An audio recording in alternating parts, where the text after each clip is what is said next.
23, 24, we had a multi-million pound property portfolio. And I've got to say, wasn't from doing anything smarter than anybody else. It was just literally bought our first investment property. I've got 6 businesses in property and finance. And that is so that we can look after every single need of a client. Great. So that all they have to worry about is, picking the interiors. What is it about business that you enjoy?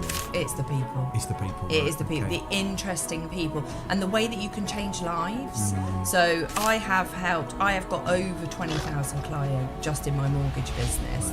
So that's 20,000 clients that I've helped on the journey to buying a property. Bought my first house. It was such a stressful hassle. Everyone seemed to make it quite difficult. Whereas I was like, I know that I can make this transaction easier. An obsession for money, an obsession for success. Yeah. What would you say has been one of your biggest challenges over Yeah. your years as a female entrepreneur? What were some of the lessons for you on that first ever deal? Welcome to another edition of the Dealmaker podcast, and I have an incredible guest today, Michelle Niziol, who is a female entrepreneur, property investor, award winner, has featured in major publications across the UK, and is someone that is super successful. And actually, this is a special moment because this is the first female guest on the Dealmaker podcast that is not one of my graduates. So let's get straight into it. Michelle, wonderful to have you on the show. Welcome. Thank you for having me. Thanks for getting my name right. I know I got to. Well, we were practicing half hour in the background. So you are here today. We're going to talk about your journey. We're going to inspire and motivate males and females tuning in. Yeah. Could you just take us back to where this all started for you as an entrepreneur, business owner? Where did it start? So from literally this high, Okay. sort of 5 or 6, I remember, I was always going to run my own business, but I just did not know what that business was going to be. I just had massive aspirations for myself. Wanted to get married, wanted to have 2 children, wanted a boy and wanted a girl, and wanted to own £1 million house. But I couldn't tell you where that came from. My parents are civil servants, so I don't have any entrepreneurial blood in the family. They were always really supportive. And then what happened, I was sort of 17 years old. Parents had gone through quite a messy divorce. The car got repossessed. Literally the house was on the brink of repossession, and I just remember thinking, this is just never gonna happen to me, not gonna happen to my family. I went out, got 3 jobs. I had to quit A-levels because I had to put a roof over myself and my little sister's head. My sort of boyfriend at the time, which is now my husband, so we went on, absolutely, worked myself, to the bone, so to speak. Went and bought my first house when I was 18 with my husband, and then from there just got the real bug about actually investing in property and what it can do for you. Then became a mortgage broker, and then that's when myself and my husband built our property portfolio. So by the time I was 23, 24, we had a multi-million pound property portfolio. And I've got to say, that wasn't from, doing anything smarter than anybody else. It was just literally bought our first investment property. A couple of years later, obviously the market had picked up a bit, refinanced, went and bought a couple more properties. It sounds like from, you say, this age, 5 or 6, there was just something inside of you that was just so determined to succeed. Yeah. Almost like an obsession. Yes. An obsession for money, an obsession for success. Yeah. And then seeing your mum and dad go through that divorce, did that really embed some beliefs in you around that time? Yeah, it was just, watching that whole, because my mum and dad couldn't survive without each other, because they both earned decent money being, they're quite high up in the civil service, but they'd created this family life where, they had to have each other in order to continue that life. So if one of those salaries dropped out, the whole thing fell apart. Wow. And I was always like, that's never going to happen to me. I'm going to be self-sufficient. With my husband is super successful anyway, but I'm with him because I love him. I'm not with him because, I need his money or...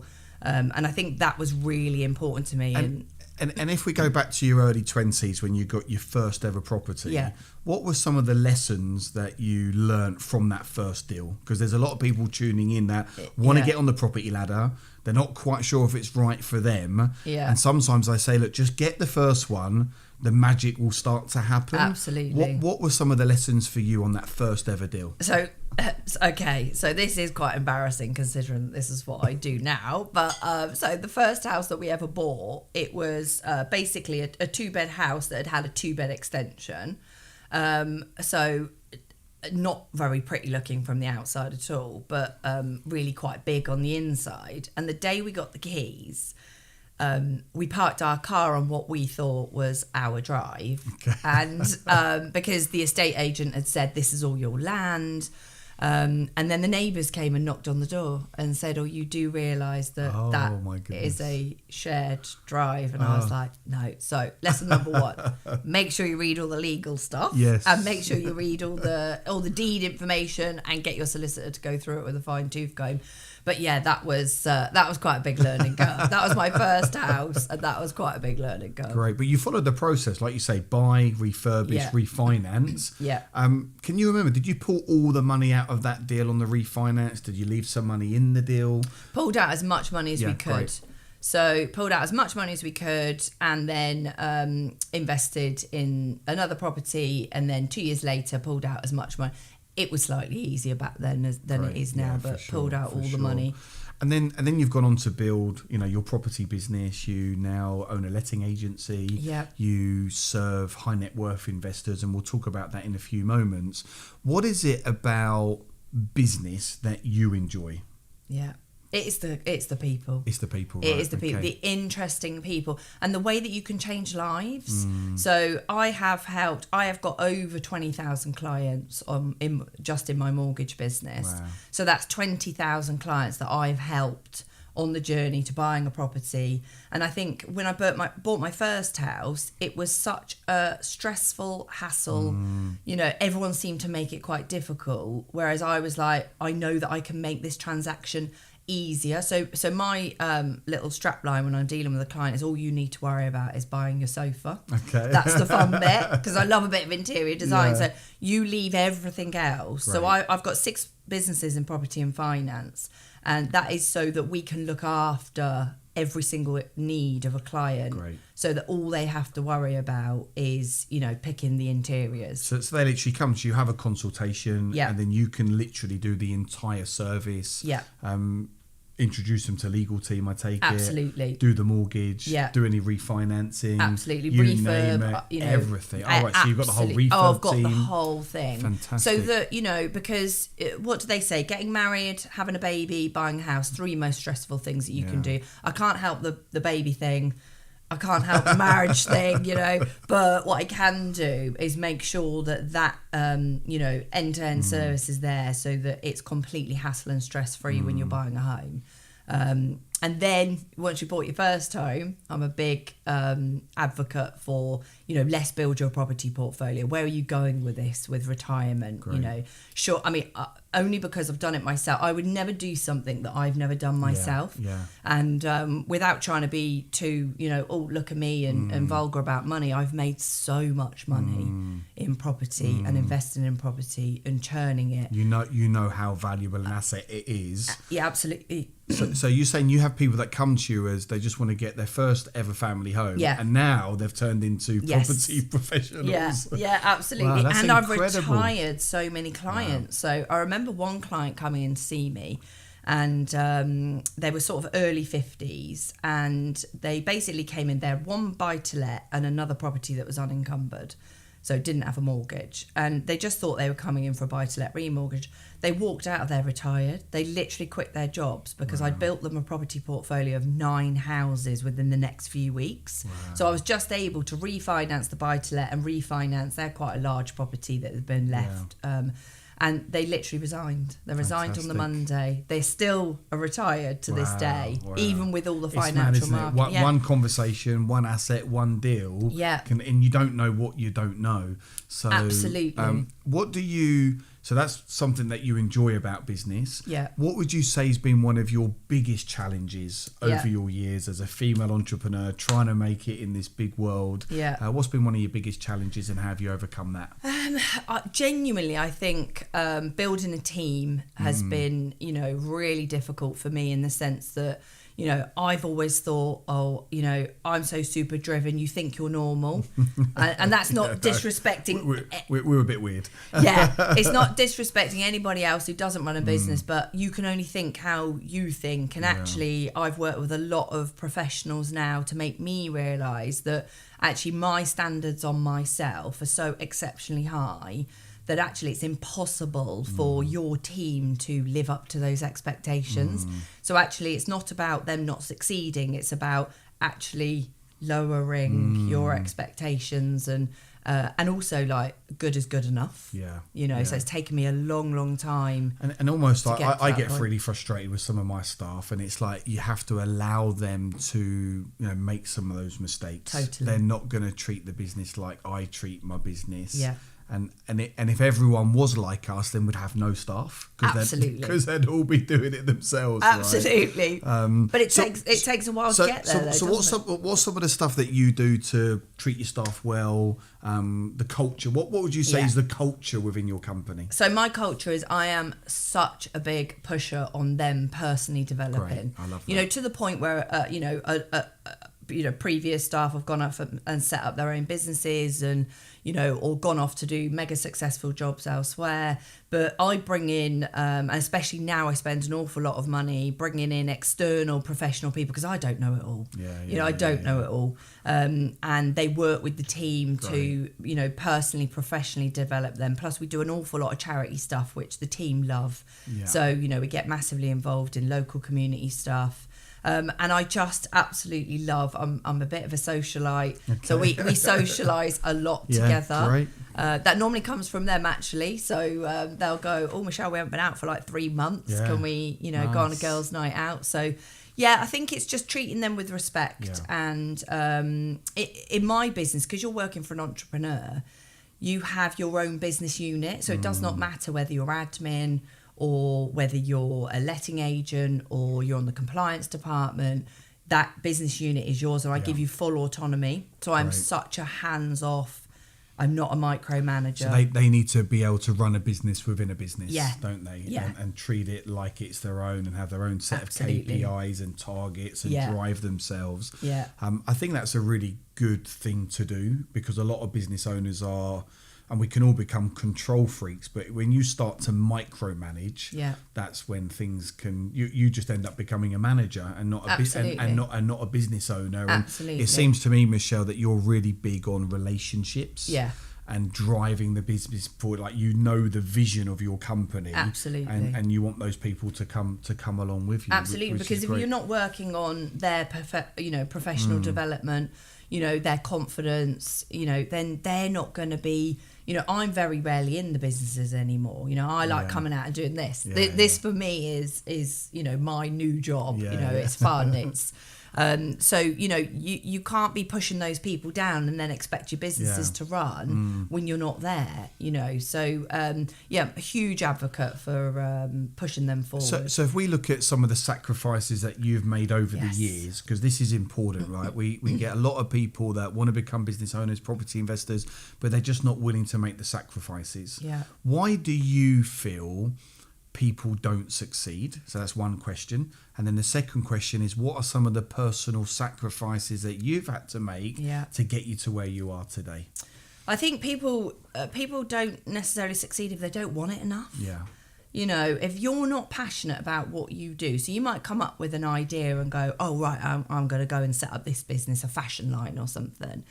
But unless you are literally 1,000,000% in it, it's just not going to succeed. And when I was mentoring some people in business, I would find that, is that I would think, you've got an idea, but actually, do you really want it in here? In your core. Because unless you really want something, because you're going to have to sacrifice a lot, myself and my husband, we didn't go on, now we get to go on fabulous holidays.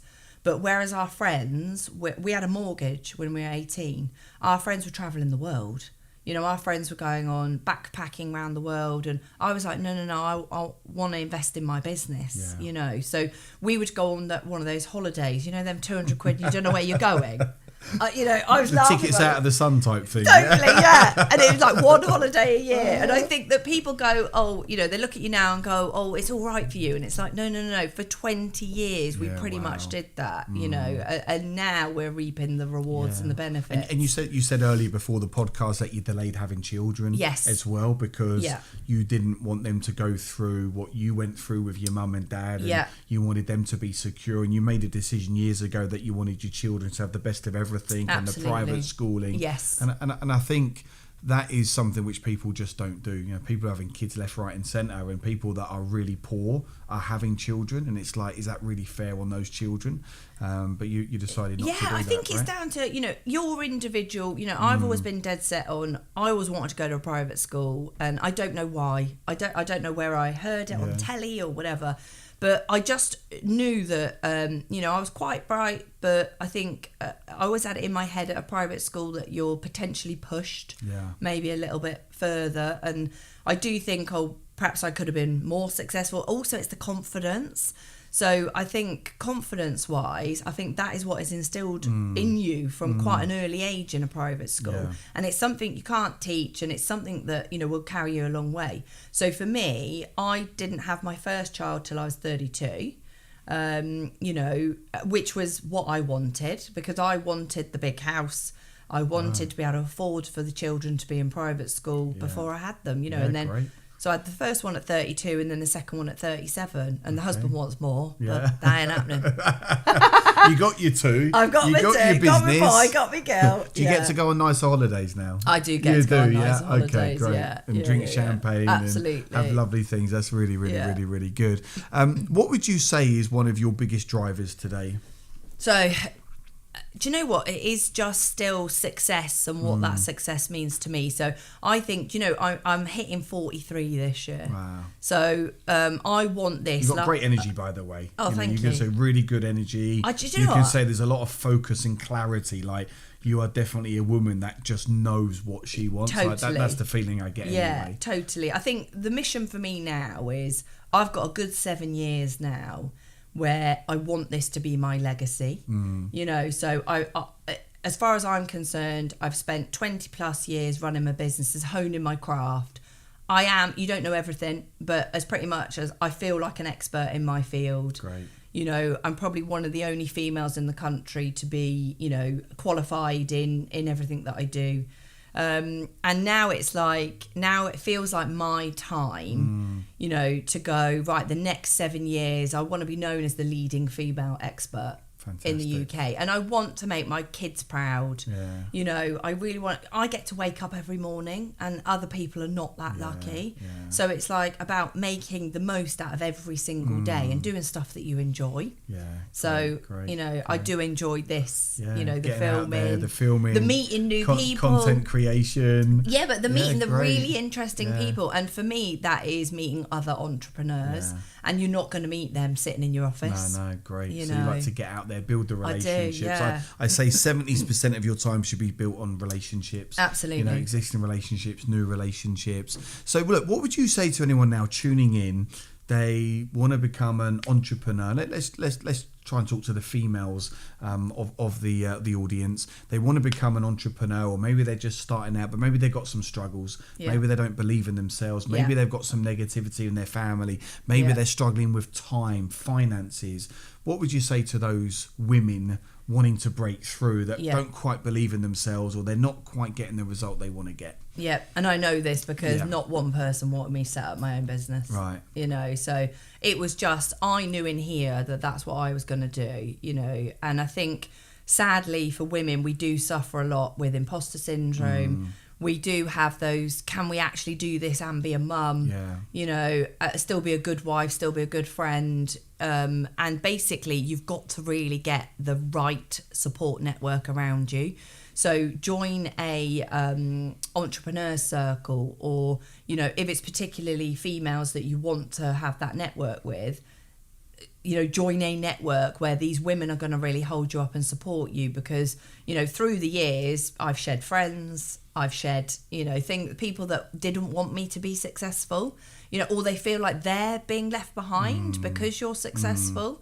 And I think it's about moving forward. So my biggest thing would be get yourself in a network where you feel that you're supported. And also you want to be that person in the room where, I'm always trying to get in a room now where I feel they're above me. Because, it's that growth that you're after. So get around supportive people. Totally. Believe in yourself. Yeah. Which is hard. That's not always easy. It's not easy. You just mustn't give up because one decision, one mentor, one deal, one client, for me certainly can change absolutely everything. Yeah. So I think they're really, really, really great words of wisdom. What would you say when you look at yourself, super successful, you hang out with other super successful people, what would you say are some of the key ingredients that has made you the person you are today?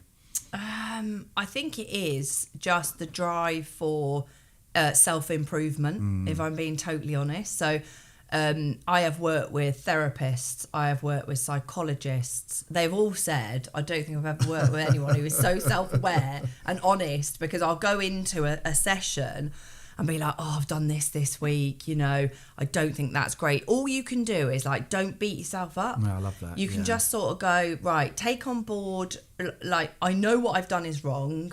This is how I'm going to rectify it. I'm not proud of certain situations that have happened over the years. However, all I can do is learn and grow from it and try and always be a better person every single day. I think it's important to be in tune with your say your negative parts or the bits that don't quite work. Because we all have them, and so many people try and be something that they're not. And I love that honesty about you. Just say, you know what, I fuck up from time to time. Absolutely. I'm really not the best version of myself always. But this is how I want to improve myself. And I love the fact you said I've gone and got therapy and talked to people. I went and saw psychologists, and it's about basically all I want to be is the best version of myself all the time. And if you want to go to the top and you want to be number one and you want to be a thought leader, you have to start with yourself. It comes from in here. What are my weak spots? What am I not good at? Oh, I was a bit snappy this morning. Why was I snappy? Why did I speak to that employee like that? Why did why was I a bit snappy with that journalist or whatever, whatever it may be. And you go, it's about reflection and going, I'm not ever going to be perfect, but I'm striving to be as perfect as I can be, And that must be something great that your clients really love about you and that your colleagues really love about you, because you just seem honest, open, raw. What you see is what you get. Take me as you will. But you seem the sort of person that's really striving for excellence, and you're not willing to accept anything but getting to that next level, whatever that next level looks. And you mentioned earlier about helping clients build £1 million property portfolios. Do you want to just share some of that service with the audience? We've got a lot of people that want to get into property.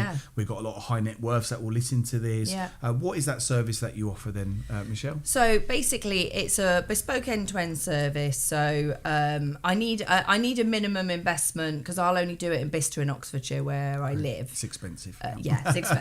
But sadly, it's nice. Sadly, it's lovely. So I need $100,000 to start with. So that's your deposit, covers all your fees. Obviously we're financing the rest of it. So I will structure a business plan. So we'll go, okay, so where is it that you want to be in 10 years time, 15 years time when you retire? So let's just say a client will come to me with £1 million. So minimum investment is 100,000, but typically a client will come to me with about £1 million. And then I'll go off and buy 10 houses with that. So they haven't got a clue, to invest in property, you need quite a lot of knowledge. So I structure a business plan. I'll then go off and source the properties, because obviously I know which properties will rent better than most other properties. It might be a bit run down, so then we'll need to go in and refurbish it. And then I can look at, because obviously over history, 20 years of doing this, I can look at the ones that give us the most capital growth. Great. At the moment, clients are not getting a massive return on a monthly basis, as we were, as you know, 5-6 years ago. It was all raking it in. But it's about long-term growth. So then we'll source the property, refurbish it, see it all the way through to completion. Lots of my clients don't see the property. You know, I'll literally just take a video and they'll buy it like that. And then once we line tenants up for exchange of contracts, and then we'll let it out through my letting agency when it's finished. So the client, it really works for someone who doesn't want to be the next Sarah Beanie. Yeah. You know, if you've got any interest in, you know, doing that. It's literally turnkey from start to finish. Yeah. And then you take a sourcing fee. Yes. You do a project management fee, like a refurb to manage the refurb. Obviously, mortgage broker fee. Yeah, great. Then we'll handle the legal side of it through someone in our network, and then obviously we have a full management fee with the. So you know, from obviously I know lots of you know, of your followers, that's what they want to get into. I mean, you're talking, it's an exclusive, you know, it's a very decent package because really, you know, you could be earning hundreds of thousands out of a client by doing this. Sounds really and then good. I've built hundreds of property portfolios for clients, and so for me that was the quickest way for me to build my letting agency, because getting the odd landlord here and there is very time consuming.